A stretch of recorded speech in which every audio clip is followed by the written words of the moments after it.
Whenever you're ready, we can start. Yeah, that's good too.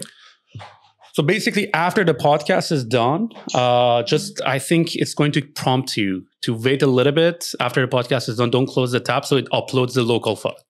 Sounds good. Amazing. خب یاشار من سعی میکنم سلام علیک اول اونو فارسی بکنیم. با هم صحبت کردیم، گفتیم بذار فارسیش بکنیم، ولی هرچی تلاش کردیم دیدیم کانورسیشنمون به فارسی احتمالاً جلو نره.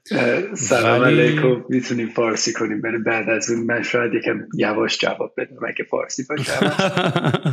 اتفاقا من بعدم نمیاد یه بار ترای کنیم ببینیم چقدر از آدینس ها دست میدیم. ولی خب به هر حال آدم به خاطر اینکه بتونه با آدمای بیشتری هم صحبت بکنه، مخصوصا توی کانادا یه مقدار نیاز داریم که بتونیم انگلیسی هم با آدما صحبت بکنیم، چون خیلی از دوستا و کسای کانکشن هم که من دارم خب ایرانی نیستن. ولی تو چرا نمیتونی فارسی حرف بزنی؟ تو که ایرانی هستی. من میتونم فارسی صحبت کنم، من لهجه‌م هم خوبه، برای همین به همه که میگم من برام فارسی سخته باورشون نمیشه، به خاطر اینکه لهجه‌م خوبه. ما از 6 سالگی اومدم اینجا، مامانم با انگلیسی باهاش صحبت میکردم جوابمو نمیداد، ولی به خاطر اینکه من فارسی دائم صحبت نمیکنم، موقعی که باید صحبت کنم مثل همین الان خیلی باید فکر بکنم، یعنی زود خسته میشه مغزم که فارسی صحبت میکنم. بعدم اگر با چیزای بیزنس صحبت میکنیم من کلمات زیادی به کار نمیتونم ببرم، برای همین برام میگم سخته. ولی حالا ببین خیلی نکته جالبی داری میگی، چون ما هم هر موقع با بچه‌ها داریم به فارسی پادکست صحبت میکنیم خیلی‌ها بهمون گیر میدن که این چه وضع حرف زدن، نصفش انگلیسی نصفش فارسی. بعد برای من یکم عجیبه، چون من ایرانم که بودم، شاید ما حالا چون از نسل خیلی قدیم‌تر بودیم الان کلمه‌های فارسی جایگزینش و اینا خیلی زیاد شده، ولی ما همینطوری هم صحبت میکردیم. حالا دیگه البته نه در این حدا. بعد به قول تو اکسس پیدا کردن به اون کلمه تو اون لحظه سریع‌تره، نه اینکه ما مثلا می‌خوایم فارسی حرف نزنیم و مخصوصا کلمات بیزنسی خیلی اینطوریه. ولی آره حتما اشکال نداره، بیا یه بار با هم ترایش بکنیم ببینیم چه جوری میشه. منم حالا با انگلیسی دست پا شکسته حادثه میشم تو صحبت بکنم. اگه میخواد بیا فارسیش بکنیم و من برای وسطش اگه یه انگلیسی جواب دادم دیگه بعد بریم به انگلیسی، تا حدی که میتونیم بریم جلو. حتما باشه. اگه دوست داری حالا فارسی شروع میکنی، ولی اگه دیدی یه مقداری نمیتونی معنایی که دوست داری رو برسونی انگلیسی بگو، منم دیگه جوابتو انگلیسی میدم و بعد دیگه اصلا اونجا سویچش میکنیم و اینا.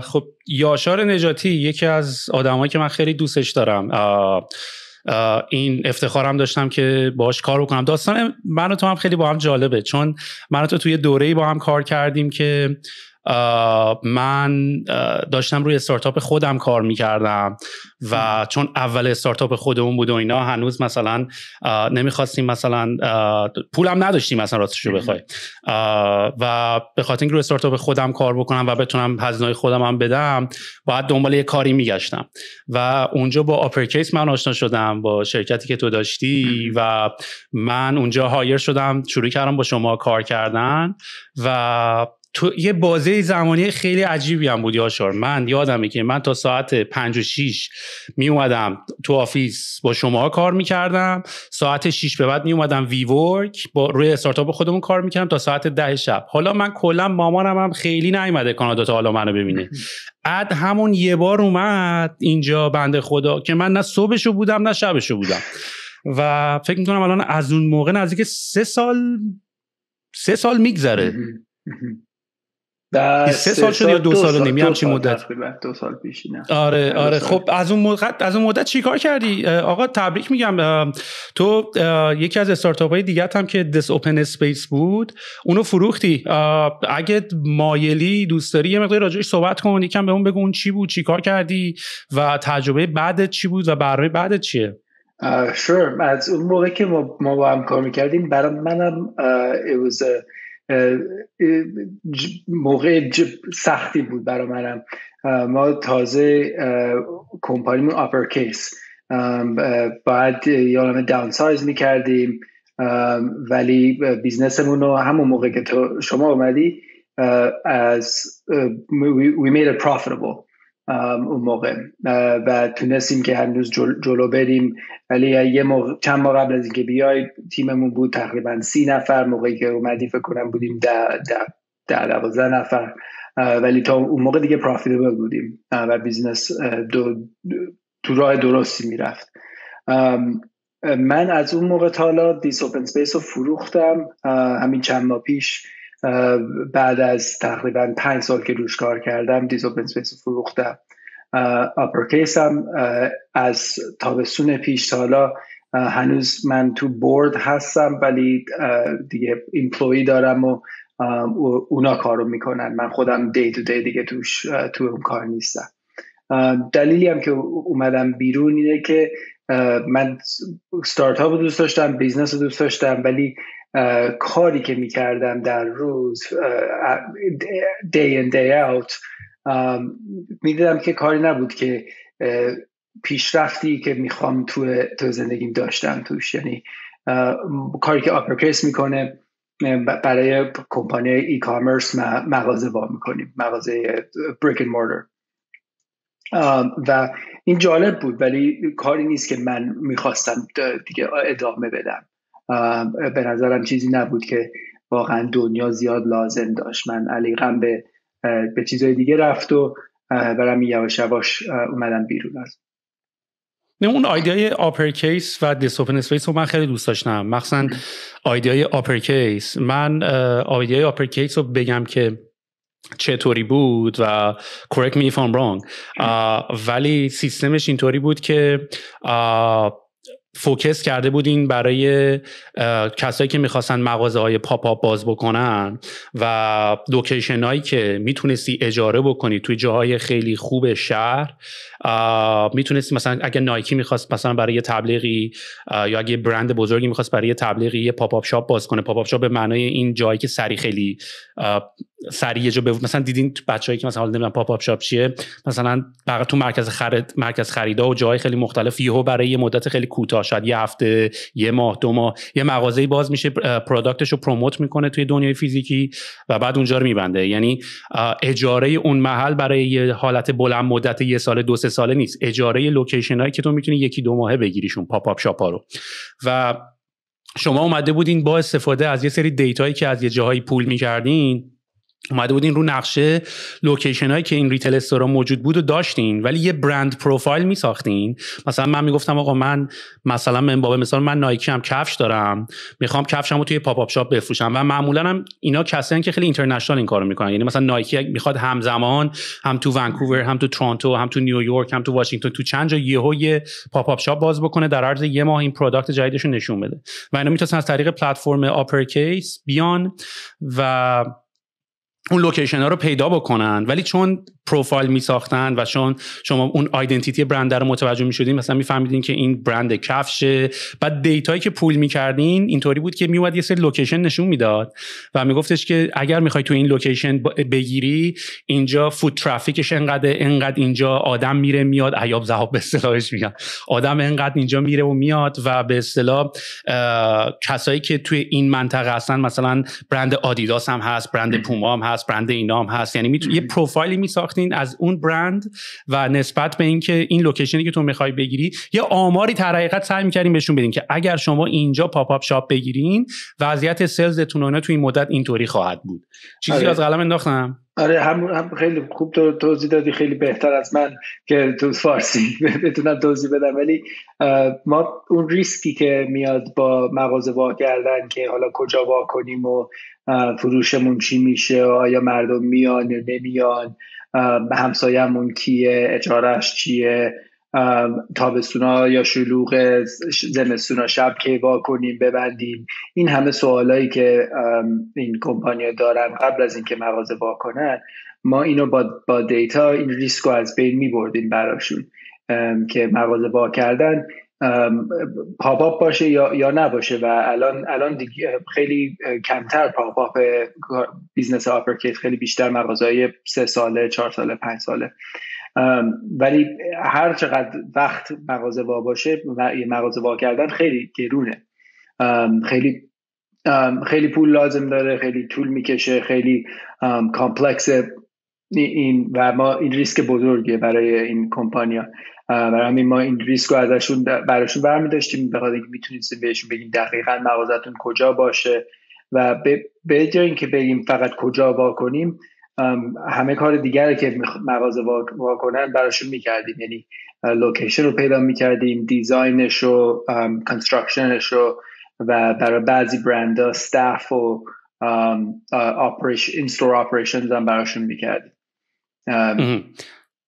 من الان اسکریپتمو شیر کردم، تو هم میبینی؟ بله. آره ببین، خب مثلا من الان سایتتون رو آوردم بالا که خب نشون میده تو چه شهرهای اکتیو بودین، تو نیویورک و الی و تورنتو و سان فرانسیسکو و آستین، جای مشتی هم همیشه بودین و خود پلتفرمم اینطوری بود که تو اونجا میتونستین خیلی سنترالایزد مثلا تمام لیستینگ ها رو ببینین، تمام پراپرتی ها رو ببینین و اینجا مثلا قیمت ای کامرس سیلز ها رو ببینین، یعنی مثلا ببینین که مثلا اینجا چقدر ای کامرس سیلز دارن اینا و تمام امضای کانترکت ها، دیزاین کردن به قول تو خود لوکیشن ها، حتی کارهای بیمه‌ش و اینا رو همه رو از توی یه داکیومنت میتونین انجام بدین و بعد یه تو دو لیست خیلی جالبی به همه افرادی که توی این قضیه بودن، از کسی که داشت رنت می‌داد، از کسی که داشت اجاره می‌کرد، که این تو دو لیست داشتین که آقا چک لیست، من لیزمو ساین کردم، مدارک بیمه‌مو فرستادم و دیپازیتم هم دادم و خلاصه پلتفرم خیلی به نظر من سکسی و جالبی بود و من تو هم خیلی فان داشتیم سر این طراحی کردن لندینگ پیج ها. مثلا یه نمونه اینجا هست که نشون داره میده که مثلا من نسبت به پروفایلی که برات ساختم 98% لوکیشن مچ برات پیدا کردم، یعنی میونه اینجاها 138,000 نفر منبع مثلا از اینجا عبور میکنن تو روز، های ترافیک و مثلا کوتننتات یا کسایی هم که اونجا خونه مثلا مغازه دارن، مثلا ایکویناکس هست، هول فودز هست و خلاصه خیلی پلتفرم خیلی باحالیه و ماشاءالله که مثلا استوری خیلی لاکچری هم دیزاین کردین و من یادمه که اصلا تو کلا فوکست هم روی این بود که میخواستی برندای لاکچری رو پیدا کنی، یعنی ایده دس اوپن اسپیس یا ایده بود که خیلی سلف سرویس بود، یعنی تو میتونستی بری اونجا هر کسی که لوکیشنی داشت، یه حال شبیه ایر بی ام بی ولی برای لوکیشن مغازه ها و بیزنس ها، و تو از اونجا اصلا این ایده رو که گرفتی گفتی که اوکی مثلا اینجا که الان خیلی سلف سرویس، خود ملت پست میکنن، خود ملت رو کانتاکت میکنن، خودشون قرارداد میبندن، ولی یه قشر دیگه هست که خیلی لاکچری ترن و یه مقداری هم بیشتر از این که بخوای سلف سرویس باشه نیاز دارن که دم و دستگاه و دفتر دستک دارن و شما اومدین این پروسس رو درستش بکنین و رقیبم کم نداشتین، یعنی 2-3 نفر دیگه هم بودن توی آمریکا که داشتن این کارو میکردن. یه مقداری از مارکتت بهمون میگی که مثلا با رقیبا چی شد؟ چون رقیبایی که تو و ما همیشه این بحث رو داشتیم که کلا مارکت کانادا، یعنی همیشه تو کانادا اتفاقی که میفته خیلی هم میان اینجا شروع میکنن، کمپانی که گنده میشه they move to states میرن اونجا و حالا شما هم اونجا اکتیو بودین و تقریبا بیشتر سلز فورستون هم توی امریکا بود، ولی تو به عنوان کسی که هم امریکا کار کردی هم کانادا کار کردی، این دو تا مارکت رو چجوری با هم مقایسه میکنی؟ برای آپرکیس ما بیشتر بیزنسمون همیشه آمریکا بود، هم بیشترش تو نیویورک بود و دلیلی که من اصلا کمپانی رو اولین کمپانی که شروع کردم یکم داستان رو طولانی ترش بکنم که اینو سوالاتو جواب بدم، ولی اولین کمپانی که من شروع کردم دیس اوپن سپیس بود که یه مثل ایر بی ام بی سلف سرو مارکت پلیس برای اجاره هر لوکیشنی بود، ولی فقط برای مغازه نبود، بیشتر لوکیشن ها موقعی که تازه فروختیم خونه مردم بود، استودیوهای مردم، آرت گالری، interesting places، جاهای جالب که همینجوری تو شهر بری پیدا نمی کنی، همینجوری آنلاین بری پیدا نمی کنی.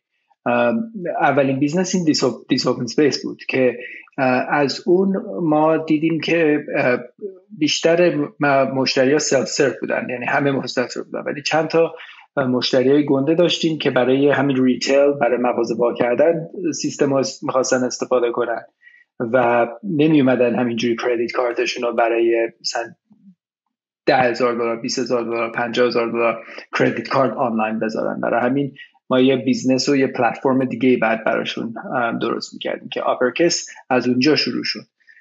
رقیب دیس اوپن سپیس چند تا رقیب داشت، ما به یه دونه از رقیبا که از آمریکا شروع کردن فروختیم که اون رقیب میخواست بیاد کانادا. توی کانادا ما تاپ پلتفرم دیس اوپن اسپیس بود و میخواستن بیان کانادا. دیدن که خب دو راه داره، یا بیایم خودمون اینو بسازیم یا بیایم اینو بخریم و خیلی سریعتر بشه. اتفاقا 2 تا رقیب بود که میخواستن بیان کانادا. ما موقع فروش با هر دوشون صحبت میکردیم و یه دونشون اومد خرید. برای ما خیلی خوب بود اینجوری. آپرکیس چند تا رقیب داشت و مثل بیشتر بیزنس ها رقیبا که از اول شروع میشه تا آخرش که میرسه رقیبا عوض میشه خیلی و more often than not رقیبا بیزنسشون عوض میشه. ما یه دونه رقیب مونده که اونا از شیکاگو هستن، یه کمپانی به اسم لیپ که کار خیلی شبیه آپرکیس رو میکنه و اونا هنوز هستن. اونا دارن رشد میکنن، مشتری دارن. اونا برندایی که باشون کار میکنن از برندای ما یکم کوچیک‌ترن. ما با برندایی کار میکنیم که آنلاین سیلزشون به جایی برسه که بتونن 10 تا مغازه یهو وا کنن توی 1-2 سال. اونا با کمپانی‌های کار میکنن که فروششون خیلی از مال مشتری ما کمتره و این استراتژی یکم فرق میکنه. خرجی که مشتری ما میکنن رو مغازه وا کردن خیلی بیشتره، برای همین ما مشتری کمتر از اونا داریم. ولی برای ما این luxury is not the right word، ولی این پریمیوم برندایی که باشون کار میکنیم خیلی مهمه. و حالا من یه چیزی که خیلی یاشار باید حال میکنم اینه که تو از اون دسته از فاوندرهای هستی که لزوما نرد و تکی و اینا نیستن و من اصلا کلا احساس میکنم معمولا فاوندرها از این تیپن، یعنی کمتر پیدا میشه به نظر من فاوندر نردی که بخواد موفق بشه. معمولا فاوندرها اون کسایی که اتفاقا خیلی سول سرچینگ دارن میکنن و خیلی دنبال کارهای پازیتیو کردنن و توی ریسرچ و تحقیقاتی که انجام میدن به انترپرنورشیپ روی میارن به عنوان یکی از راههایی که الان توی این دنیایی که ما داریم توی زندگی میکنیم جلو پامون گذاشته شدن. یعنی مثلا من فکر نمی‌کنم کسایی هم مثل استیو جابز یا ایلان ماسک مثلا اینا تک گای استارتاپی و اینا بودن، ولی انترپرنورشیپ باحال‌ترین روشیه که توی دنیایی که الان در حال حاضر داریم زندگی میکنیم به خیلی از روش‌ها برسیم. تو بعد از اینکه دیس اوپن اسپیس رو فروختی و بعد از آپرکیس هم که گفتی یواش یواش شروع کردی تاسکاتو دادن به کسای دیگه، شروع کردی به اصطلاح یه سباتیکال یا برای مدت خیلی طولانی رفتن یه جایی برداشتی. فکر کنم رفتی هند. میدونی من دیگه از اون موقع باهات دیگه خیلی در تماس نبودم، یعنی خب خودت هم اصلا بچه‌هام در تماس باهات نبودن، یعنی اصلا تلفن تو گوشی تو اینا رو فقط با خودت نبرده بودی، فقط یه ایمرجنسی کانتاکت داشتی که اونم فقط برای شرایط خیلی خاص. اون تجربه چطور بود؟ چی شد اصلا این کار کردی؟ چی شد رفتی اونوری؟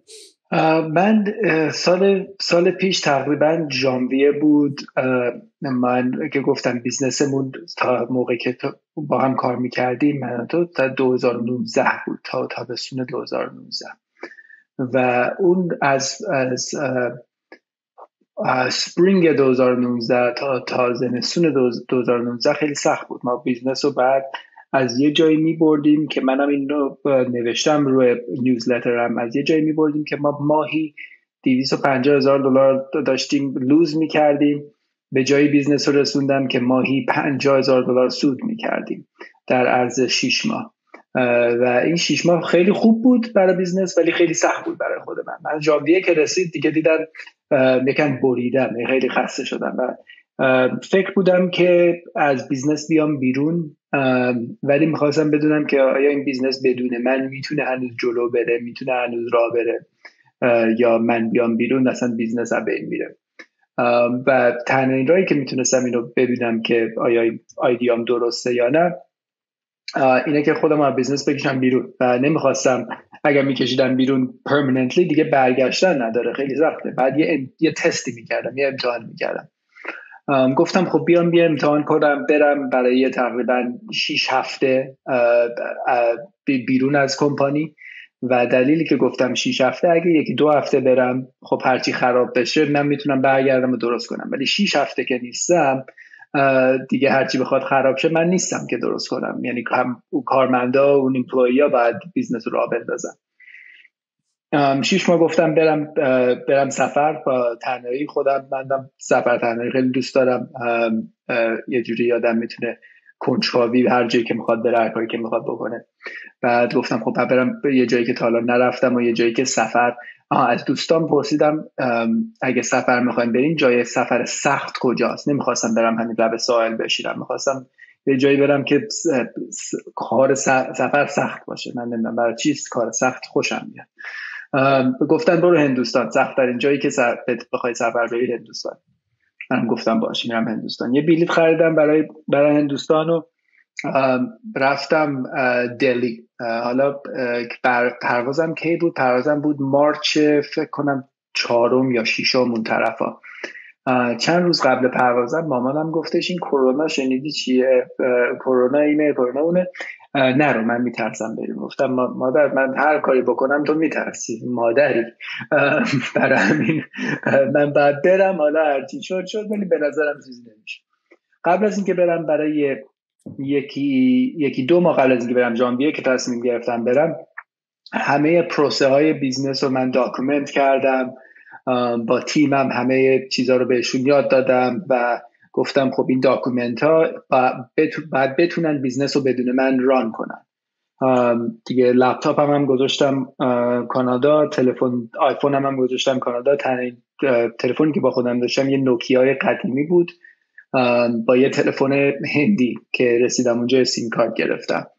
بعد اینو به 5 نفر این شماره رو دادم. رفتم یه اینترنت کافه، یه ایمیل زدم به 2 تا کارمندام، مامانم، دوست دخترم و وکیلم.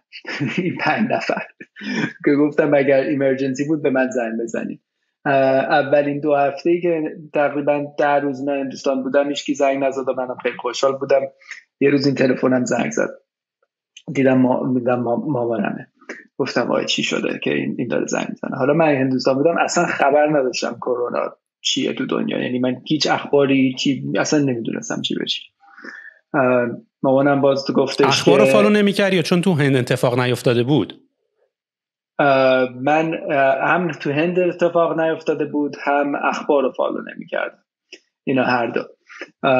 یعنی تو هند بودم که اخبار رو فالو نمی‌کردم، هندم هیچ خبری نبود فعلا.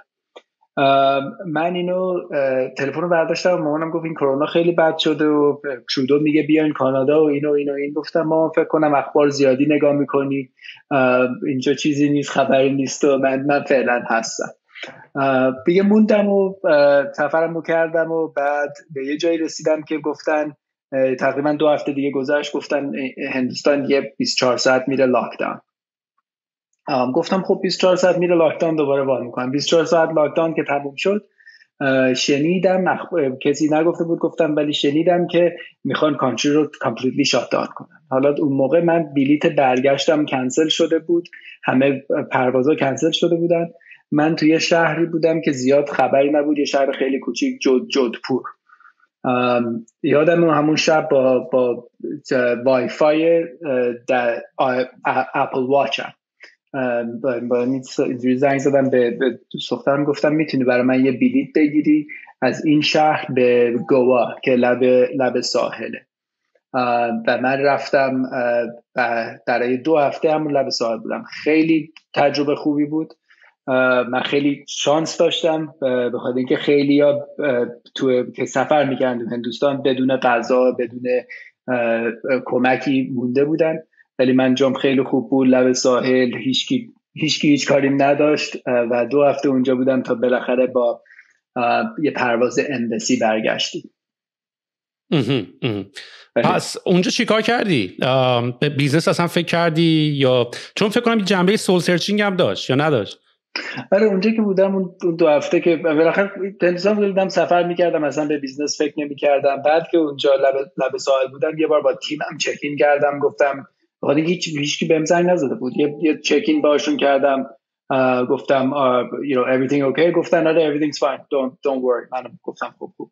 اونجا که بودم یه روتینی برای خودم داشتم، صبح تقریبا 6:30 پا می‌شدم میرفتم لب ساحل، یه نیم ساعت میدویدم، بعد میومدم برای خودم می نوشتم، همین فکرامو می نوشتم. و چه چیزایی از زندگی میخوام، چه چیزایی نمیخوام، چه چیزایی برام مهمه. بعد یه نهار میخوردم و یه مدیتیت میکردم و تقریبا غروب 6 بعد از ظهر میرفتم نیم ساعت شنا میکردم. همین هر روز همین کار میکردم. عالی بود. ببین یاشار، یه نکته گفتی، اونم این بود که میخواستی ببینی که اگه تیمتو تنها بذاری، ببینی بدون تو هم این کمپانی رو میتونن ران بکنن یا نه. و کلا تو دنیای بیزنس به نظر من خیلی نکته مهمیه، یعنی تو کتابا هم خیلی خوندیم حالا the art of delegation، یا اینکه delegate هم خودم نمیدونم چجوری باید ترجمهش کنیم به فارسی، ولی اینی که تو بخوای کاراتو اصلا کلا به عنوان یک مدیر تو یواش یواش داری سعی می‌کنی کاراتو delegate بکنی به یک نفر دیگه تا تو وقتت باشه و بری کارهای دیگر رو بکنی و خیلی هولیستیک تر به قضیه نگاه بکنی. و من خودم مثلا شخصا دارم این قضیه دلیگیشن رو دارم یاد میگیرم به اصطلاح، میدونید، چون معمولا اتفاقا برای کسایی هم که خودشون یه مقداری کارا رو خودشون انجام میدادن و خودشون دوئر بودن و خودشون همیشه تسکا رو کامل میکردن، این چالش همیشه وجود داره. یه چالش اولش وجود داره اینه که همه کارا رو خودشون دوست دارن بکنن چون فکر می‌کنن بهترین آدمن، و از یه طرف دیگه هم خب میشه ماکرو منیج کردن و تراست نکردن، و خب از یه طرف دیگه هم کمپانی رو نمیتونی بیلد اپ بکنه، یه قرار بشه همه چی روی خودت ریلای بکنه. تو تجربت از این قضیه چطوری بود؟ یعنی آیا فکر میکنی اصلا دلیلی که قضیه به جایی کشیده شده که تو بخوای همچین تفکری داشته باشی که من برم ببینم رو این کمپانی بدون من میتونه کار بکنه، آیا خودش آلردی دیر نشده بود برای اینکه مثلا دلیگیشن رو خیلی دیر انجام داده باشه آدم؟ من این دلیگیشن رو موقعی که رفتم فکر کردم کاش که اینو زودتر میکردم همچین کار رو، و برام خیلی خوب بود که یاد بگیرم اینو دلیگیت کنم. من اولین بارم بود که این بالاخره کمپانی شروع کرده بودم و اینو بعد خیلی سخت یاد گرفتم که چجوری دلیگیت کنم. ولی موقعی که کردم و برگشتم، دلیلی که نگشتم دیگه سر کمپانی، یعنی یه ماه بار برگشتم ولی بعد ترانزیشن کردم چیزو به ایمپلوی مام، این بود که من دیدم کار اونا برای این کمپانی از کار من بهتره. اونا بیشتر پشن دارن، اونا بیشتر به این کار میخورن تا خود من برای این کمپانی آپرکیس کاری که میکرد. و موقعی که این کلریتی رو دارم، موقعی که آدم میبینه که خب اینا پروف کردن خودشونو و من دیگه اونجوری تنم نمیلرزید که حالا کارو شاید من بهتر بتونم، شاید یا شاید تا جوری که من بخوام اینا نکنن. برای من اون دیگه مطرح نبود. دیدم کارو جوری که من میکنم نمیکنن ولی it's just as effective. یعنی کار هنوز جلو میره و خیلی بهتر در بعضی نظرها جلو میره.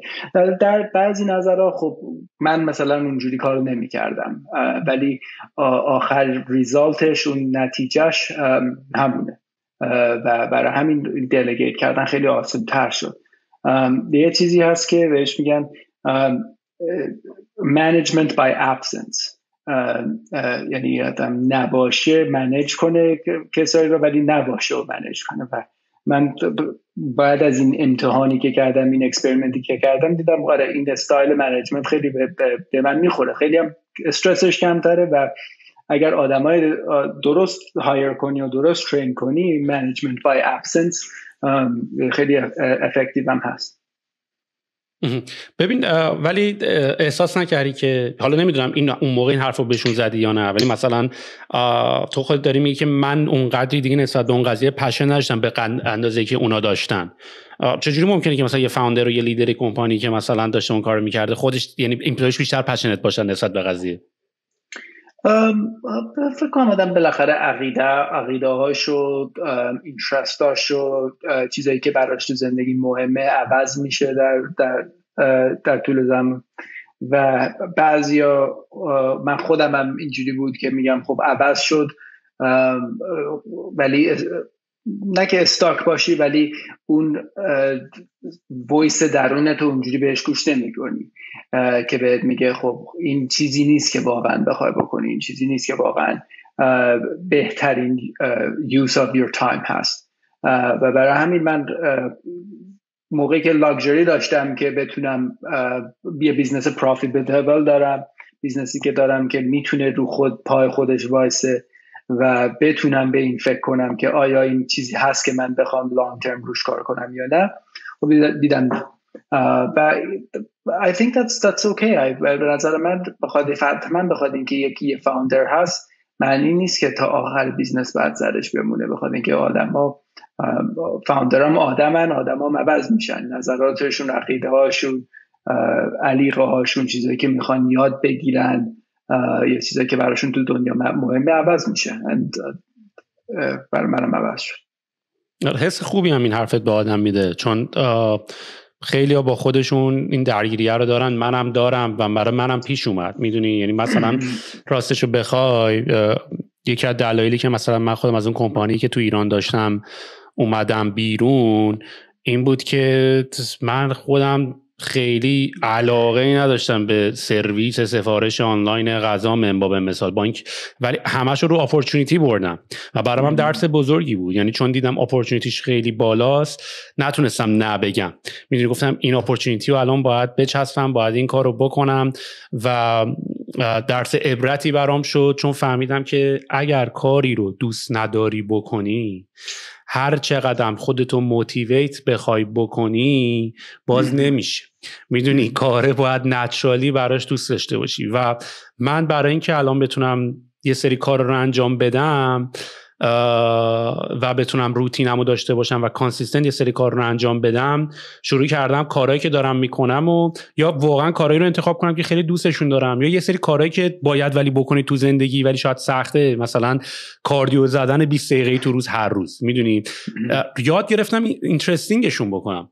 من الان کاری که دارم میکنم الان شروع کردم مثلا هر روز کاردیو زدن و خب خیلی سخته تو این کارو بخوای بکنی، مثلا هر روز بخوای ورزش بکنی. ورزش هم هر چقدر دوست داشته باشی یه روز یه خواب پا میشی، یه روز حوصله نداری، یه روز حال نداری، خیلی اتفاقا میتونه پیش بیاد ولی روش نمیتونی حساب بکنی که کانسیستنتلی بتونی اون کار رو انجام بدی. و من یه چند تا کار الان چند وقتی انجام دادم و در عرض 3 هفته مثلا یه روز نشده من ورزش کردن رو میس بدم. مثلا کارهایی که الان دارم میکنم مثلا اینطوریه که خب اول از همه که با اپل واچ شروع کردیم کامپیت کردن با یه نفر دیگه. مثلا میدونی مثلا اصلا اون بازی گیم کردن، این که من این رینگامو ببندم و بتونیم چالش رو انجام بدیم، برای من خیلی جذابیت داشت. دو کارهای خیلی باحال دیگه که کردم اینه که من دوچرخه‌مو براش یه دونه از این استندا گرفتم که دوچرخه بیرونمه ولی میتونم تو خونم باش ورزش کنم، میاد روی یه استندی رو بالا میتونم روش ورزش بکنم و از این میزام گرفتم که هایتش ادجاست میشه، میتونی ببریش بالا میتونی ببریش پایین که بتونم مثلا کلا بیشتر سر پا کار بکنم و خیلی برای من تاثیر داشت. یعنی اصلا حالم سر پا بودن خیلی بهتره، چون اصلا میگن نشستنم سیگار کشیدن جدیده دیگه، یعنی نشستنم اندازه سیگار کشیدن ضرر داره. و بعد من این هایت اینو میبرم بالا، دوچرخه‌مو میذارم جلوش و جلوی 2 تا اسکرینم که دارم، نمیگم کار میکنم و ورزش میکنم ولی خیلی جالبه. مثلا هدفونمو میذارم، حالا یا یه پادکست میتونه باشه ولی پشتش یه بک‌گراند میوزیک هم مثلا هاردکور تور راکتوری هم میذارم، بعد والومشو مثلا یه جوری ست میکنم که هم صدای پادکست بیاد هم آهنگ رو گوش کنم که هم انگیزه داشته باشم. یعنی مثلا من برای یه ورزش ساده 3-4 تا کار کردم که این کارا اکسایتینگ بشه تا کارا رو بتونم انجامش بدم. پادکست هم همینطور. پادکست هم مثلا با آدمای باحال گپ زدن دوست دارم. Like me I'm looking forward to it که بتونم با آدما بتونم صحبت کنم. حالا اگه بخوام نگران این باشم که مثلا مردم تو کامنت‌ها چی میگن و بخوام روی زجه بزنم روی این که مثلا اون یه تیکشو ادیت کنه اینجوری بکن دیگه از حالت فانش میاد بیرون و تا زمانی که فانه من میتونم ادامه بدم.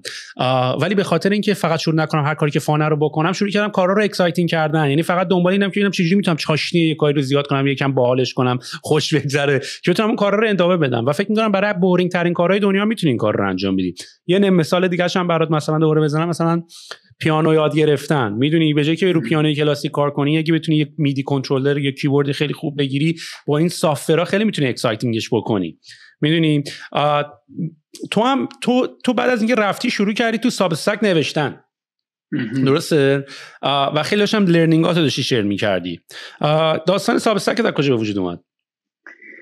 من داستان سابستک رو الان میگم، ولی در حرفی که میزدی خیلی برام جالب بود اینه که منم همینجوری فکر میکنم کارهایی که میخوای بکنی گیمش بکنی برای خودت، مثلا بازی‌های کوچیک در طول روز، بازی‌های کوچیک در طول زندگیت همینجوری بپیچونی تو زندگی، خیلی زندگی رو فانتر میکنه، خیلی آدم به زندگی پر علاقه میشه و بتونی کارهایی که سخت بازیش بکنی، یا مثلا ورزش یا مثلا پادکست یا هر کاری که میخوای بکنی، نگی من حالا اینو میخوام شروع کنم و اندی نداره. یعنی حالا ورزش میخوای بکنی یعنی چی؟ هر روز تا آخر عمرت ورزش بکنی، یا هر روز بالاخره باید به خودت یه اندی بدی، یا که بدونی که به اون گل رسیدی. حالا بعد از اون اند بخوای ادامه بدی عالی، اگه نخوای به خودت اجازه بدی که ندی. من این سابستک که شروع کردم نوشتن، من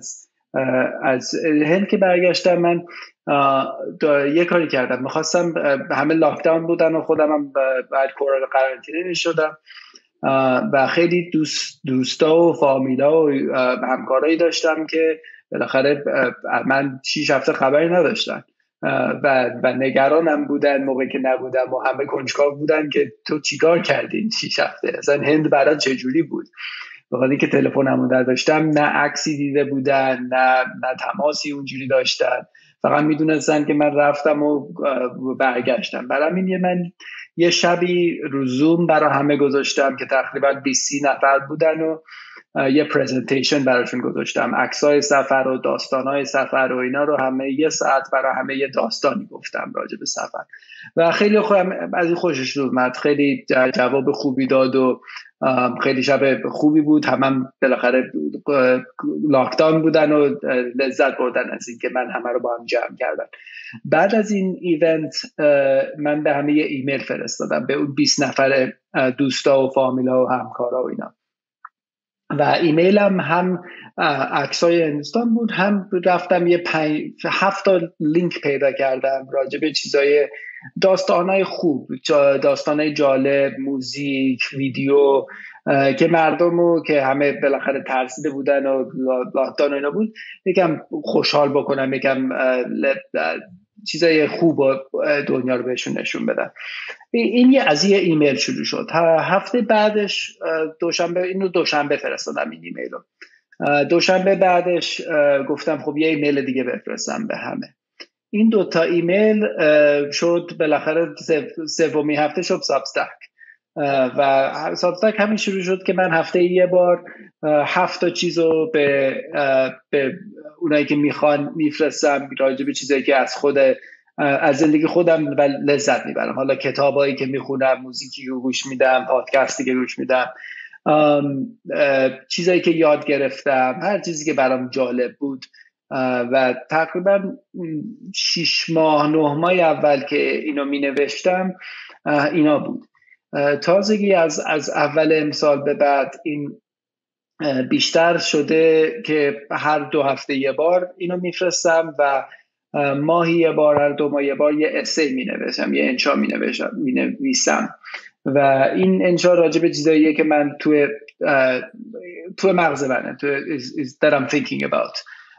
و رفت یکم I went deeper تو چیزایی که علاقه هست، نه فقط لینک شیر بکنم، ولی راجع به چیزایی که علاقه دارم بیشتر کنجکاو بشم و بیشتر راجبش بنویسم. اولین انشایی که نوشتم راجع به value آدم وقت داشته باشه که فکر بکنه، یعنی همش کار نکنه، یا سفر میره فقط برای لذت نره، ولی وقت تایم تو زندگیش بذاره برای فکر کردن. به اسم اسای هست time to think و راجع به بنفیت های اینه که آدم به خودش حالا 1 هفته، 1 ماه، 6 ماه، 1 سال، هر چند وقت یه بار تو زندگیش این وقت رو بده که به زندگی و چیزای مهم فکر بکنه، که همین کاری که من مثلا هندوستان بود کردم. این یه انشا بود. یه انشای دیگه نوشتم راجع به فروش کمپانیم و داستان اونو گفتم از اول که شروع شد و آپ اند داون های اونو نوشتم. و یه انشای دیگه هم که همین چند هفته پیش نوشتم راجع به freedom و responsibility که مردم دارن برای واکسن گرفتن. چند نفر بودن تو فامیلم که گفتن ما واکسن کووید رو نمیگیریم و من ناراحت شدم، ولی به جایی که بالاخره ناراحتیمو با عصبانیت و اینا توضیح بدم، یه انشا نوشتم که بخاطر که میدونستم فقط چند نفر تو فامیل من نیستن، خیلی های دیگه هستن که واکسن نمیخوان بگیرن و برای من فکر کنم خیلی مهمه که همه واکسن رو بگیرن و این یه انشای دیگه بود که نوشتم و این برای من هم یه پروژه پشن پراجکت شده و ویکندا که میشینم، یک شنبه که میشینم اینا رو مینویسم و برام خودش یه عنوان تراپیه برای خود من که به چیزایی که برام مهمه بتونم قشنگ فکر بکنم و با بقیه شیر بکنم. حالا لینک سابستکت هم اینجا میذاریم، ولی اینه درسته؟ این سابستک اینه مال من بالایی. بله بعد میزنی let me read it first. اینه. اینم تمام مقاله که نوشتی. تجربت با سابستک چطوری بوده؟ خیلی راحته برای نوشتن. اگه میخوای یه چیزی بنویسی رو و سریع بدی بیرون، خیلی it's very simple and easy to use as a platform. اسه آخریمو که کردم یه فیچر جدید سابستک رو استفاده کردم، همین nobody safe until we are، که هم اسه رو نوشتم هم صدای خودم رو ضبط کردم به عنوان یه مثلا پادکست 6 دقیقه‌ای. میتونن کسی که نمیخواد بشینه اینو بخونه بتونه گوش بده. خیلی راحته. یه سری ایشو داره با ایمیل دلیوری، خیلی میره تو اسپم مردم بعضی موقع ها، ولی فکر کنم من همه پلتفرم ها این مشکل رو دارن و برای من که دارم همینجور شروع میکنم، راحتیش ایز آف یوزش برای همه چی مهمتره. تفاوتش با میدیم و اینا چیه؟ به خاطر اینکه ایمیل رو مستقیم میفرسته است یا حالا چون مثلا میتونی سابسکریپشن اینو اضافه بکنی بهش؟ هم ایمیل رو مستقیم میفرسته، هم میدیوم بعضی آرتیکل ها رو پیوال میذاره، یعنی بعد به میدیوم پول بدی تا بتونی بخونی و من این نیوزلترم مجانیه، یعنی کسی نباید پول بده و نمیخوام کسی پول بده تا اینو بخونه. برای من پشن پراجکت چیزی نیست که بخوام روش فعلا. حالا ما هم ایرانی بازی میدیومو پول نمیدیم، یا هر از گاهی که اکانتمون دیگه تمام میشه، چون خیلی نمیخوان قفلش بکنن اونا، یه اینکاگنیتو تب باز میکنم دوباره از اول ادامه میدم. اوکی کلک داره. نمیدونم همه کلکو بلدن، منم بعضیا که میخونن ایرانی بازی بلد نیستن. نه اونا هم به خاطر اینکه اونا هم دارن تست میکنن اینو، یعنی خیلی نخواستن پیوالشو سنگین بکنن و خب مسلماً هم خیلی از سرویس‌های خوب یه دوره‌ای تو شروع می‌کنی گیم کردن تا دیگه یواش یواش انقدر دیگه معتاد قضیه میشی که دیگه سرویس‌ها رو باید بگیری. یعنی مثلا من خودم شخصا مثلا با ایبلتون مثلا آهنگ میسازم و اینا، هی کرک شده دیگه گفتم آقا it's time to get it دیگه، میدونی دیگه یواش. و اتفاقا پروداکت خوب پروداکتی که بعد از این روش رو براش بری، یعنی شروع کنی. ما اتفاقا داشتیم ما سر سرویس خودمون ترایب، ما یه سر پرایسینگ و پلنمون داشتیم کلی بحث میکردیم و هی مونده بودیم که آقا اینا رو چیکار بکنیم، اینا رو ایجنت سیت بکنیم، لیمیت یوزر بذاریم، دنبال این بودیم که چجوری ما میتونیم پلن‌های مختلف داشته باشیم و مردم از یه پلن برن پلن‌های دیگه. و بحث سیتس این بود که آقا گیممون میتونن بکنن، میدونی، و میتونن بیان گیم کنن، میتونن یوزر نیم پسورد با هم شیر بکنن، میتونن خیلی کارا مثلا ملت میتونن بکنن. و بعد شروع کردیم با اینوسترامون صحبت کردن، گفتیم آقا ما یه همچین چالنجی داریم، میدونی که ما میخوایم این کارو بکنیم ولی خب گیم میتونیم بشیم. خیلی حرف جالبی یکی از اینوسترامون زد، گفت اتفاقا بذار گیم بشین، میدونی این نشون میده که پروداکتتون داره کار میکنه، پروداکتتون خوبه و یواش یواش یوزرایی که دارن سوپر یوزر میشن یواش یواش میفهمن ولیو دارن، ولیو میگیرن که دارن این کارو میکنن و یواش یواش میرن رو سرویس اون. یعنی گیم شدن اتفاقا خیلی چیز بدی نیست. حالا اینو در رابطه با این میدیوم گفتم، یعنی به علاوه مثلا میدیومو یه مقدار دیگه خودم هم روش بیشتر قفل کنم و اینا، یواش یواش دیگه it's time to update. ولی من خودم الان ریدینگ هابیتام انقدر هارد کپی گرفتن یه مقداری دیگه دیدم داره سختم میشه، چون کتاب سنگینه بگیرم دستم. رفتم رو کیندل و خیلی خیلی راضیم از کیندل. یه مقدار ریدینگ هابیتام اونجوری شده. و پادکست، من پادکستم خیلی لذت میارم از گوش دادن بهش. نمیدونم راجع به همین موضوعی که داشتیم صحبت میکردیم، پادکست ناوالو شنیدی؟ ناوال انجلیستو؟ نوال بله، نوال شنیدم. ببین خیلی خوبه. آره حالا ما این کاری که کردی خیلی جالبه، چون من یه دوره‌ای که اول بار اومدم تو کانادا واسه همین ملت میگن چرا با لهجه حرف میزنی بعضی کلمه‌ها رو. این اصلا خیلی اتفاق خوبی بود که الان افتاد، به خاطر اینکه وقتی ما انگلیسی داریم صحبت میکنی خب مثلا میگیم نوال، بعد یه سری کلمه‌ها رو که دیگه چون برای جا افتاده، مثلا یه سری ایرانی‌ها دارن مثلا فارسی حرف میزنن ولی یا میگن نیویورک، مثلا یا میگن تورنتو، میدونی، بعد یارو اینجوری که فازت چیه داداش اینجوری، بعد بگو منم نمیخواستم کورکت بکنم، داشتم جوری میگفتم که خودم فهمیدی. نه میدونم. من یه مثال برات بزنم. من اولین شرکتی که داشتم کار میکردم اینجا، خب منم حالا مثلا لهجه فارسی و اینا رو داشتم، ولی خب معمولا تو داری فارسی حرف میزنی یه سری کلمه‌ها رو دیگه مجبوری سوئیچ کنی همونجوری فارسیشو بگی، میدونی، مثلا ماشین نمیگی و مثلا اون وسط. بعد من اومدم اونجا گفتم که آقا have you guys heard that the information is leaked؟ بعد دیدم هیچکی نمیفهمه من منظورم چیه، میدونی. یه رو من واقعا داشتم میگفتم که آقا information is leaked. بعد یارو گفت آها لیکت. بعد گفتم خب یعنی چی؟ گفت اون یعنی لیست زدن، این یعنی مثلا اطلاعات درس کردن. و بعد من واقعا اونجا فهمیدم که واقعا اینا خیلی مهمه، یعنی این لهجه‌های اینطوری رو درست داشته باشی اینا خیلی مهمه. ولی حالا speaking of نوا، یه موضوعی که خیلی جالبه و خیلی هم اکتیو شده روش، تو الان راجع به یه موضوعی صحبت کردی، گفتی که من خسته شده بودم و نیاز داشتم راجعش فکر بکنم. و وارن بافت و آدمای خیلی اصلا از آدمایی که ما خیلی انتظار داریم خیلی هارد ورکر هستن و هارد ورکر هم هستن، ولی 80% تایمشون تایمیه که فریه، میدونی. 80% تایمی که دارن کار، یعنی دارن فکر میکنن.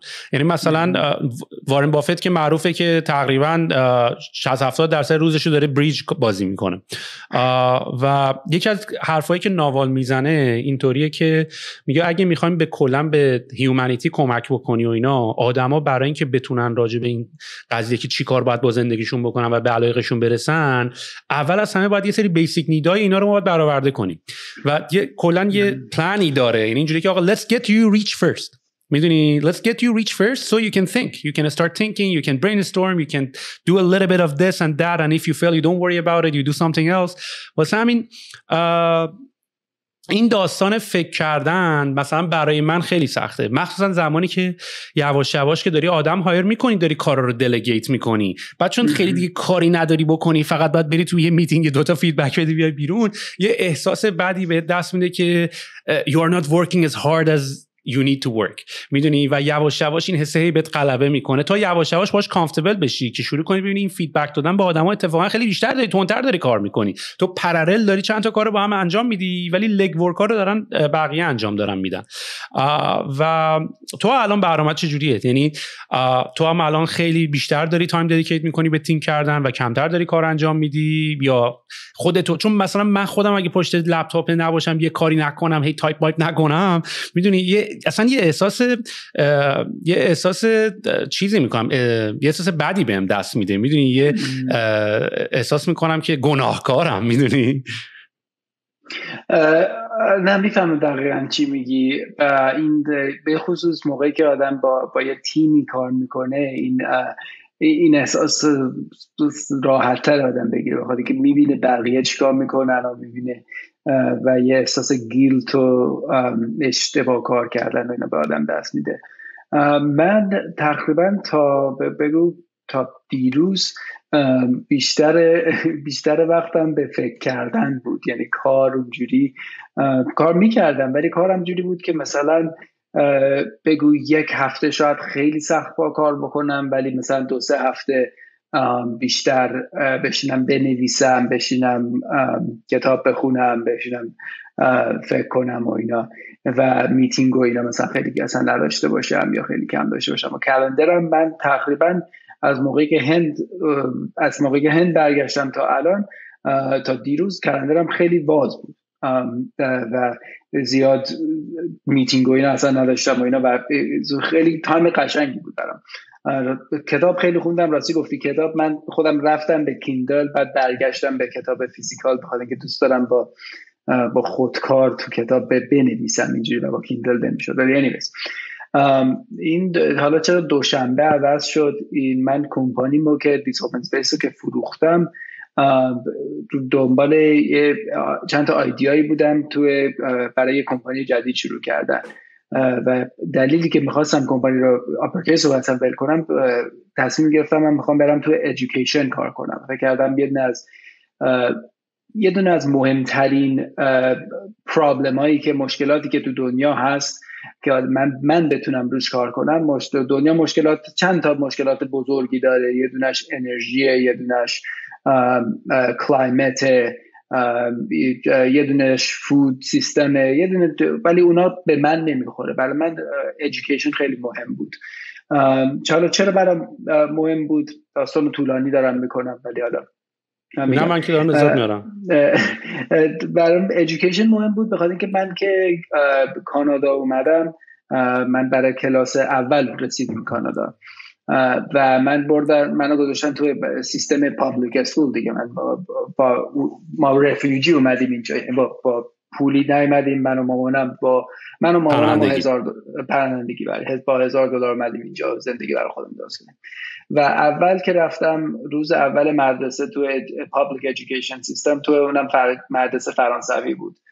معلم هی از جلوم رد شد و هی رد رو میزم گفتش دسینان سوله، حالا به فرانسه یعنی یه خورشید بکش. منم که مثلا نمیفهمم این داره چی میگه. 10 بار رد شد و 10مین بار زد رو میزم و یه دادی سرم زد و منم دیگه گفتم، بعد رفتم خونه گفتم من دیگه مدرسه نمیرم، این چه وضعشه. از اون موقع من اکسپریانس خوبی تو مدرسه نداشتم. بعدم که اومدم کلاس سوم بودم، اومدیم ونکوور، انگلیسی یاد گرفتم و اینا. من بیشتر از با دوستا بودن انگلیسی یاد گرفتم که تا تو خود کلاس. بعد ریاضیم پیش رفته بود ولی من نمیذاشتن من جلو برم، منو عقب نگه داشتن با بچهای دیگه، بخاطر اینکه مثل خیلی ایرانی‌ها ریاضی پیش رفته در بود ولی بخاطر اینکه سیستم اینجوری بود منو عقب نگه داشتن. بعد رسیدم به های اسکول.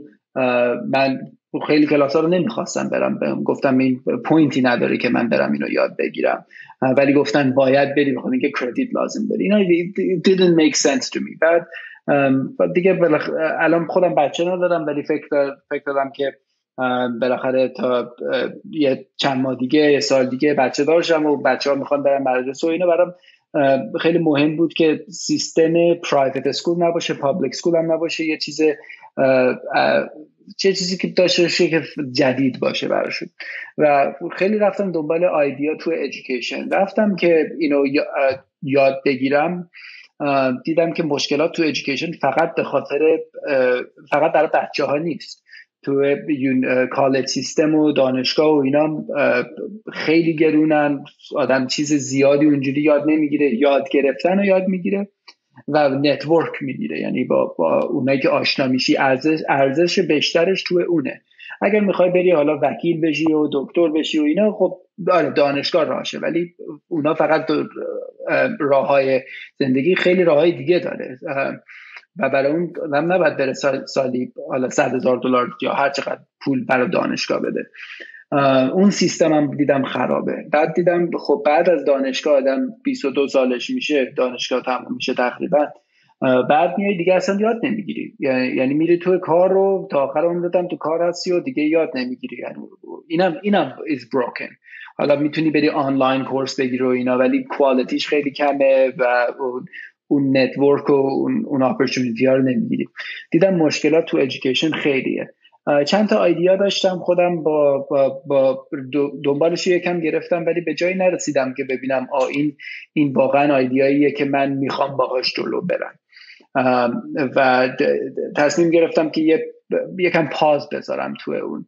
دلیلی که گفتم پاز بذارم، دیدم رفتم که یه پروگرامی به اسم آندک، نمیدونم آندک رو شنیدی، ولی آندک یه پروگرامی هست که چند سال پیش شروع شده ولی واقعا تو یک سال پیش خیلی پیشرفت کرده و جوری که آندک explain بهتون بگم میگه Stanford for the internet, very high quality education برای اونایی که دانشگاه رو تموم کردن و توی کار هستن و میخوان نتورک و اون یاد گرفتن ها رو ادامه بدن. پروگرام های 8 ویک تا 10 هفته هست که منم خودم یه پروگرامش رو رفتم. پروگرام اولیش بود فاوندرایی که میخوان برن با فاوندرای دیگه آشنا بشن که با هم کمپانی شروع بکنن. این یه پروگرام بود. ولی حالا وبسایتش هم بذارید. حالا خیلی پروگرام‌های مختلفی دارن. اگه برید رو پروگرامز میتونی ببینید برای اینوستینگ پروگرام دارن، برای health, fintech, climate, اگه مثلا پروداکت منیجر بخوای باشی، کاستمر سکسس کار کنی، اینا همه تاپیک‌های میسینگو دارن که تو دانشگاه اینا خیلی سخت پیدا میشه. اصلا پیدا نمیشه، یا خیلی هم تاپیکایی هست که بعد از دانشگاه اینا رو یاد میگیری. این برای اونای دانشگاهی نیست، برای اوناست که دیگه وارد کار شدن و میخوان اسکیلشون رو هنوز ادامه بدن. عالی. نایس. That's an amazing idea.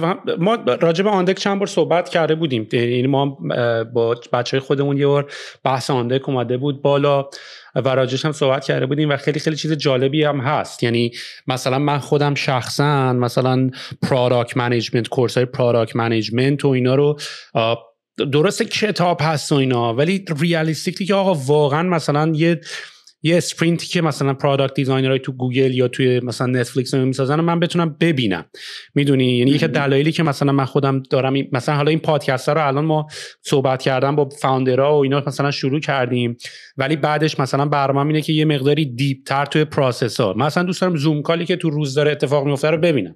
یعنی فرض کن یه زوم کال آل هندز گوگل تو بتونی ببینی، میدونی خیلی ازش میشه یاد گرفت.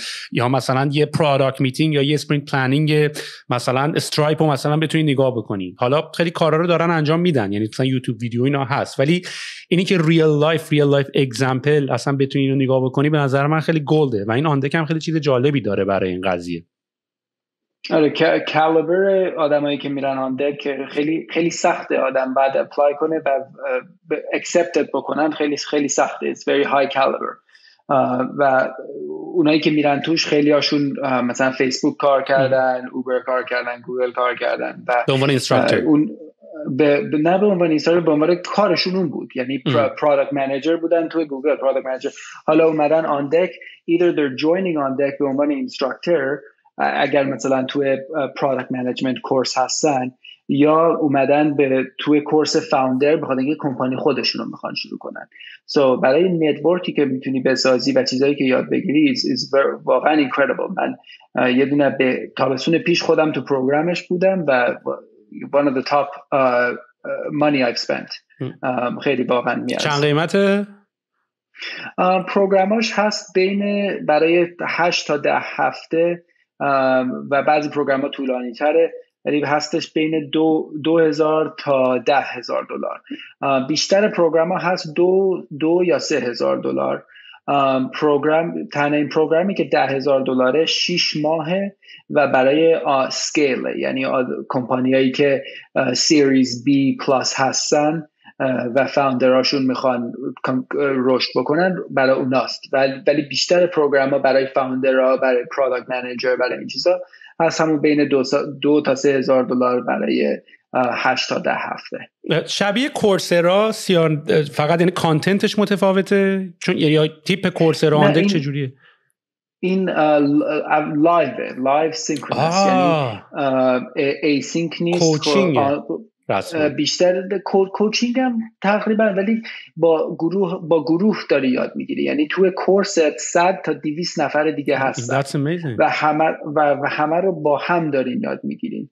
یعنی میری مثلا توی زوم کال هستی که دارن به یه لکچر میدن، یه 100 تا 200 نفرتون هستش. بعد خیلی توی غیر از لکچرها خیلی ایونت های دیگه دارن که بتونی بقیه رو میت کنی. خیلی وان آن وان ستاپ میکنن که من که از پروگرام اومدم بیرون تقریبا 20 تا کانکشن جدید داشتم با بچهای دیگه که توی پروگرام با من بودن.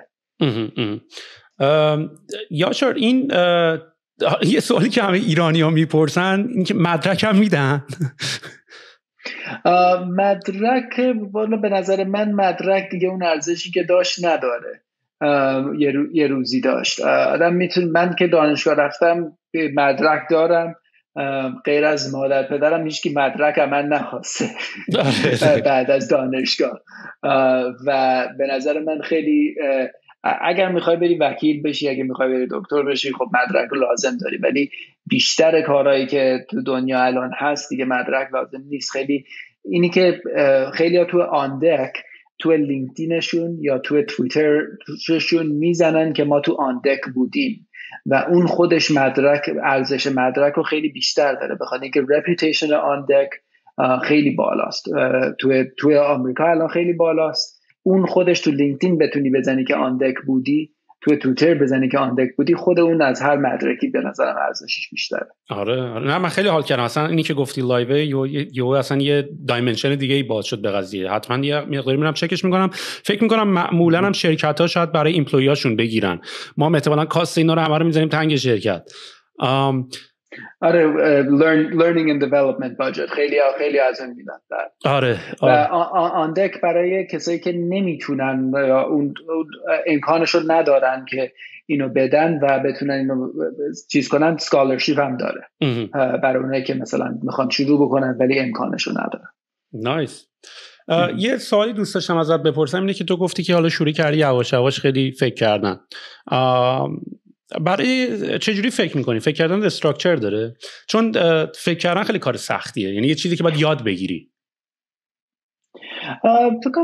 برای من فکر کردن نوشتن، در طول نوشتن آدم فکر میکنه، بخاطر اینکه موقعی که با خود، من دوست دارم با خودکار بنویسم ولی روی لپتاپم بنویسی و اینا دیسترکشن نباشه. همون که مینویسی داری فکرای خودتو میتونی ببینی. اگر این فکر فقط توی مغز آدمه، خب آدم بشینه چشمشو ببنده فکر کنه، این مغز مثل پینگ پونگ اینجوری میشه و آدم اون فکرشو قشنگ نمیتونه به خودش اصلا توضیح بده. تا بیای به خودت فکر رو توضیح بدی، فکرت رفته یه جای دیگه. ولی نوشتن آدمو فورس میکنه که بشینی و واقعا بنویسی اون فکری که داری و حالا برای نیم ساعت، برای یه ساعت، بیشتر از اون به نظر من خیلی سخته یه آدم بتونه بنویسه. ولی بنویس تا دیگه فکری نداشته باشی که بیاد بیرون و در اون پروسه خیلی فکرها میشه. این یه دونشه. یکی دیگهش اینه که وقت آدم مثلا تا حموم میره، من نمیدونم فکر کنم بیشتر آدم ها اینجوره، ولی حموم که میری چرا فکر میکنی و خیلی فکرهای خوبی بعد موقع تو حموم میاد، بخاطر اینکه دیسترکشن دیگه ای نداری، نمیتونی بری پای تلفنت، کسی بهت زنگ نمیزنه، کسی دم در نمیزنه، کسی اینترنت نمیتونی بری، واقعا فری هستی و مغزت بعد از اینکه نوشتی یه وقتی به خودت بده که این فکرها رو پروسس بکنی. حالا یا پیاده روی بدون تو گوشی، بدون پادکست، بدون هر چیز از اینا، یا همون، یا مدیتیت کردن. مدیتیت برای خیلی ها سخته، ولی همون پیاده روی یا اینا، به خودت یه وقتی بذاری که اون چیزایی که فکرشو کردی به اون فکرها دوباره بتونی فکر کنی. بخاطر که بیشتر موقع اولین باری که یه فکر رو میکنی میبینی اون فکر شاید درست نبود و باید به فکرهای خودش آدم دوباره فکر بکنه و هم فری تایم هم نوشتن، این دوتا با هم به نظر من کمک میکنه به فکر کردن. اتفاقا امروز هم CEO زوم یه آرتیکل داد، یه مقاله داد راجع به زوم فاتیک و یا این خستگی که تو از این میتینگ های زوم آدما دارن میگیرن و واقعا هم مثلا من خودم یاشار صبح مثلا تو زندگیم مثلا 7 پا نمی‌شدم که الانی که پندمی که سر کار نمیریم، حالا به خاطر تایم زونا و اینکه بتونی به بچه‌ها برسی، باید مثلا اولی میتینگ من 7:30 شروع میشه، 8 شروع میشه و بعد دیگه میره تا ساعت 2-3. یعنی بعضی موقع مثلا من اینطوریم که برای این که مثلا بافر داشته باشم بین این میتینگم تا میتینگ بعدیم، باید به یارو مثلا براش مسیج بزنم که I'm joining you in 5 minutes که مثلا برم یه کافی درست کنم، یه چیزی بریزم. و بعد خود زوم امروز مقاله نوشته بود که این زوم فاتیک وجود داره، این پشت اسکرین بودن، آدم‌ها رو ندیدن، این رابطه آدم‌ها رو فقط توی این باکسای اسکرینت داشتن، اینی که باید همش اجندا داشته باشی و سر یه تایم 20 دقیقه نیم ساعتی باید بری و اصلا یه سری پیشنهاد داده بود. مثلا پیشنهاد داده بود که میتینگ‌ها رو به 20 دقیقه محدود بکنین، بافر بینش بذارین، اصلا یه سری روزا رو نو میتینگز دی اعلام بکنین. اصلا این روز مثلا که Airbnb و دراپ باکس هم مثلا اینو پایونیر کردن که نو میتینگز دی داشتن. آسانا اولین بار بود این کارو کرد، نو میتینگز دی رو گذاشتن. و اصلا یه وقت فکر کردن دیگه خیلی کم داره پیدا میشه این وسط و واقعا بیشتر کارهایی هم که داری میکنی تو همون موقعیه که هیچ کاری نمیکنی به وجود میاد. یعنی مغز تازه اجازه داره که این داتا رو به هم کانکت کنه. یعنی تو یه فرصتی میخوای که این داتا رو بتونی به هم کانکت بکنی و یکی از دلایلی که اصلا باید دلیگیت بکنی اینه که بتونی وقت پیدا بکنی که فکر بکنی این داتا رو به هم کانکت بکنی.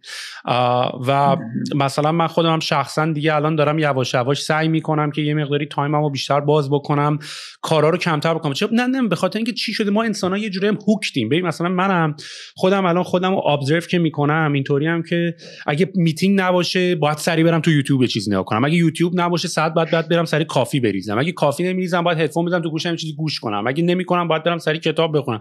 یعنی بعضی موقع با خودم اینطوری آقا یه دقیقه واسا اصلا نمیخواد کاری بکنی، میدونی؟ یعنی یه جورایی هم بهونه کردی خودت، یعنی چون میخوای به خودت فکر نکنی، به خودت اتنشن ندی، میخوای خودتو با چیزی درگیر کنی و خودتو سرگرم بکنی. و این اتفاقی که الان برای منم داره میفته خیلی زیاد. آره این یه جورایی آدم باید به خودش ترین بده که اینجوری نباشه و خیلی سخته. بعد من میبینم بعضی موقع خود منم اینجوری میشه که مثلا میخوام پشم برم یخچال یه چیزی بردارم، تلفنم رو میزم برمیدارم با خودم میبرم، چیزی که همیشه یه کاری بکنم. موقعی که میبینم اینجوری میشه و هر چند وقت یه بار میشه، یه چیزی رو توی انوایرمنت هم عوض میکنم. مثلا کریستین که همسرمه یه هفته پیش گفتش من زیاد تو تلفنم. برای یه هفته صبح تلفنشو میداد دست من قایم میکردم، بعد که کار تموم میشد تلفن مثلا میدادم دستش که این هابیتا بریک بشه. بعد آدم یه هفته 2 هفته این کارو بکنه میبینه خب اون هابیت از بین میره و همونجوری دوباره بعد که برگشت همون کارو میشه کرد. این چیزا به نظرم خیلی کمک میکنه.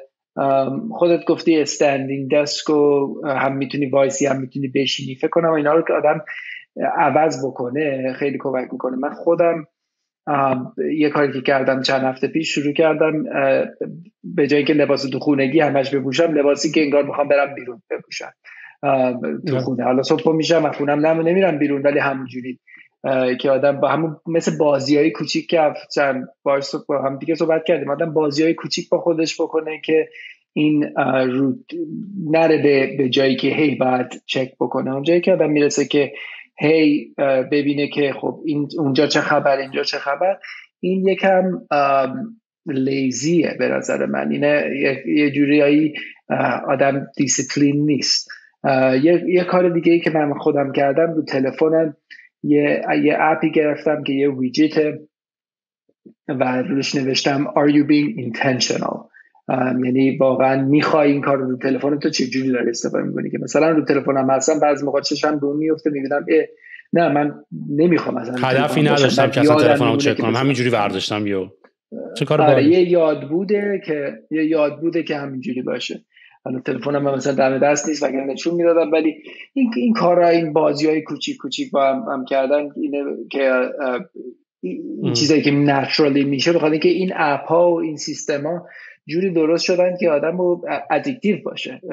دیزاینشون اینجوریه و همونجوری آدم باید کار کنه که روش تو ادیکتیو نیفته. آره حالا منم خودم دقیقاً همین کار میکنم. من خودم مثلا صبح که خواب پا میشم کفش پام میکنم و شلوار سر کار پام. همین الان کفش و شلواری که از صبح سر کار بودم الان ادامه کارم دارم، همچنان کار میکنم، هنوز اونا پامه و منم خودم اینطوری خودم موتیویت میکنم. جالبیش اینه که حالا بچه که بودیم میگفتیم مسخره بازی‌ها چیه، میدونی، ولی یواش یواش داری میفهمی که واقعا به همه این چیزا احتیاجه و خودت خودتو دیزاین بکنی دیگه.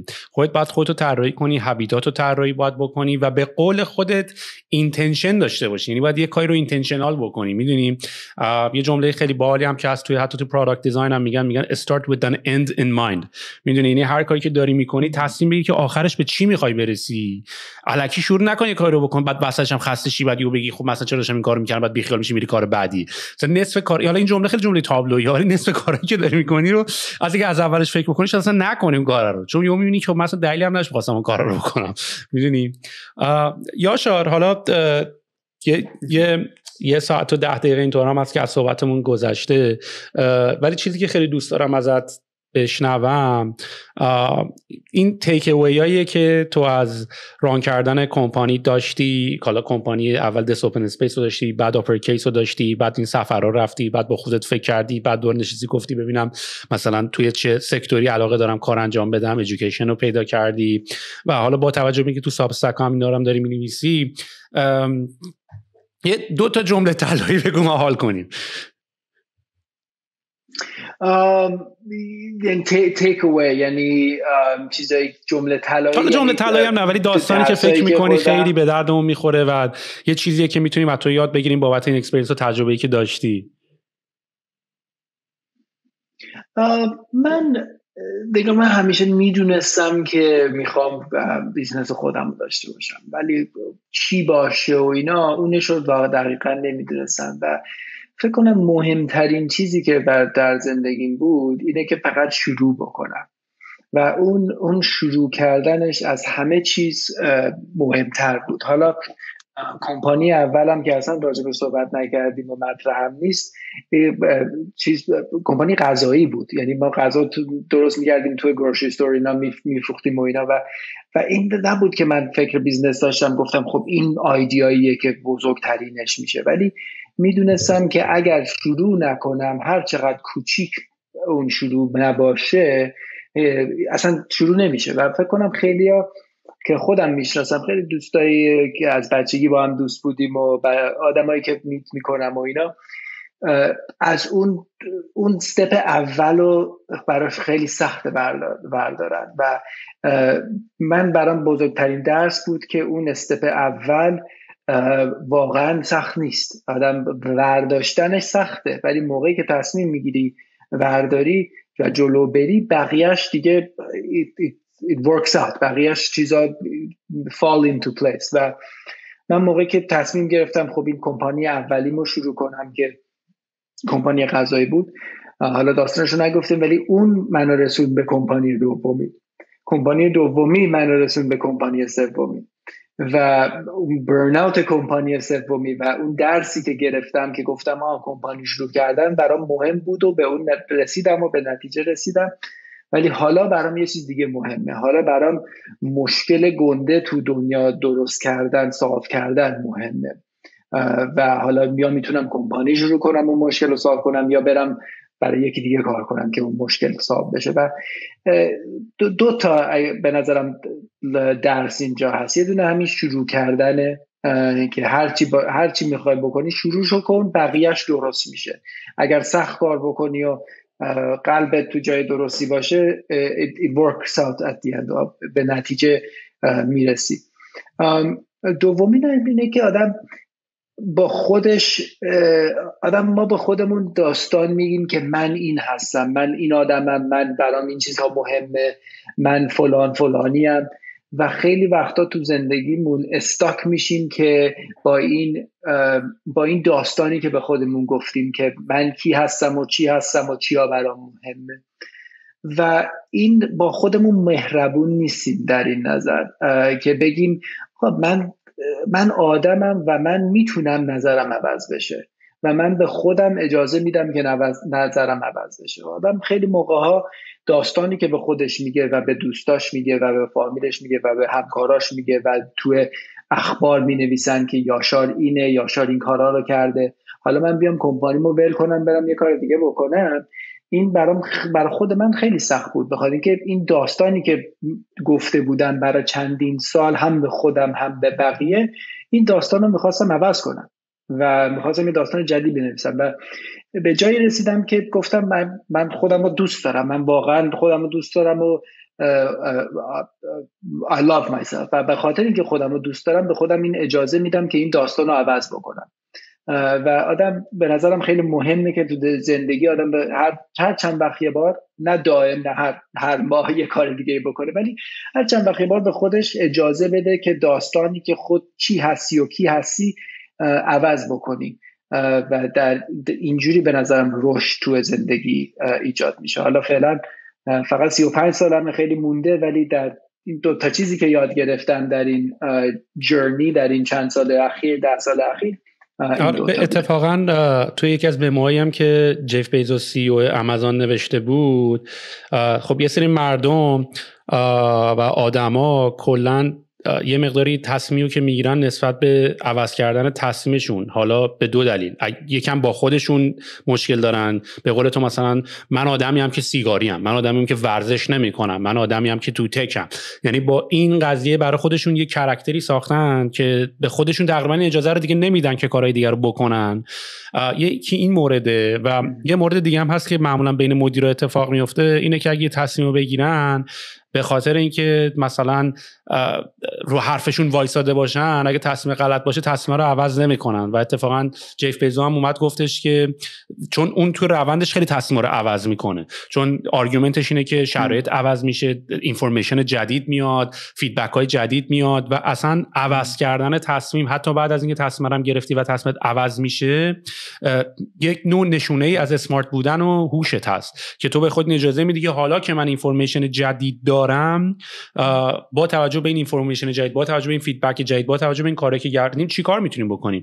و لزوما نمیخواد این کارو دیگه هی ادامه بدی و قفل کنی روش، میتونی تصمیم عوض کنی، میتونی بری جلوتر، ولی خب یواش یواش بالانس فکریت هم پیدا میکنی دیگه. و به نظر منم واقعا جمله طلاییه که این حرفایی که به خودت میزنی و ما هممون به خودمون میزنیم اون نیستیم، انقدر اینو میزنیم تا دیگه واقعا خودمون میشیم تو زندان خودمون، دیگه ازش نمیتونیم بیایم بیرون.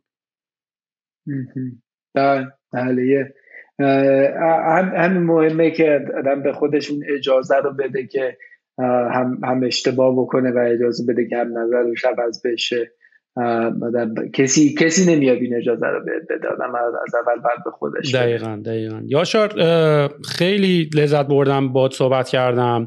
اتفاقا هم که دوست داشتم بیای اینجا، قرارم بود بیای اینجا، ولی دیگه این کووید و یکم استرسایی که از کووید هست یه مقداری داستان داره. اتفاقا من پادکستم هم یه 2 هفته است ریلیز نکردمش به خاطر اینکه خیلی علاقه داشتم اصلا کل داستان پادکست رو این اینتیمیت مثلا کنار هم باشیم و بتونیم کنار هم دیسکاس بکنیم و اینا رو میخواستم داشته باشیم. منتهای مرتب کانادا هم که دیدی هی کیساش داره بدتر و بدتر میشه و شروع کردن این قانون استیاد اوردر رو گذاشتن و یعنی من مثلا خودم یه 2 هفته صبر کردم که حتما گست بعدیمو رو در رو داشته باشم، ولی خب دیگه متاسفانه به خاطر این داستان کووید اینطوری شده. ولی خب حالا ایشالله که بحث واکسینیشن سریع کم اتفاق بیفته. تو واکسن تو زدی؟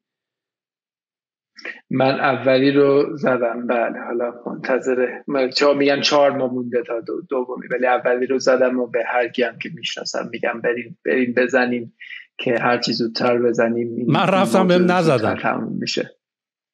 رفتی؟ آره من تقریبا 2 هفته پیش رفتم. بعد اون موقع اینطوری بود که فقط قانون راجع به این کسایی بود که بالای مثلا 40 یا 50 سالن یا اونایی که مشکل ایمیون سیستم و سیستم ایمنی بدنشون ضعیفه. من رفتم گفت تو مشکل یه لیست داد، گفت تو از اینا کدومش داری؟ گفتم من آسم دارم. گفت آسم از ما گفت حساب نمیشه که اون، میدونی. گفتم خب نمیدونم دیگه، اومدم واکسن بزن دیگه حالا چی بعد بزنم، ولی نزد دیگه. اون موقع نزد. حالا الان باید وایس هم دوباره تو این صفا و هات اسپات و اینا رو باید بزنم که هنوزم سیستم بوکینگشون هم خیلی جالب نیست، هر چی لاگین می‌کنیم هی نمیاد. من دو تا چیز، من که توی پستال کدی بودم که هات اسپات و 18 به بالا هر چی باشه میزنن، منم رفتم و زدم و دیگه نپرسیدم من چه واکسن و اینا. حالا بعد که زدن گفتن این قضیه مال کیه؟ کی زدی؟ خب من الان پس چرا هرچی سعی میکنم بوک کنم نمیتونم بوک کنم؟ یکی که میشناسم، حالا نمیدونم این شماره رو بتونیم بدیم، ولی یکی که میشناسم یه سیستمی درست کرده که به یه شماره تکست میزنی و بهت میگه که کجا میتونی بری واکسن بزنی. این سیستم دولتی نیست، یه ستارتاپ فاوندره که اینو درست کرده. آره شنیدمش. اتفاقا فکر کنم که خود گاورمنت کانادا میخواد باهاش تیم اپ بکنه که از طریق سیستم هانت میکرد دیگه، واکسینیشن پلیس رو هانت میکرد، که خود گاورمنت کانادا میخواد باش دیل ببنده اصلا اونو بکنن سیستم بوکینگ. اون یکیشه، واکسین هانتر یکیشه. این یه چیز دیگه است که تکست میکنی. واکسین هانتر تو توییتر پست میکنه. این یه چیزیه که مثلا 1-833-356-16-83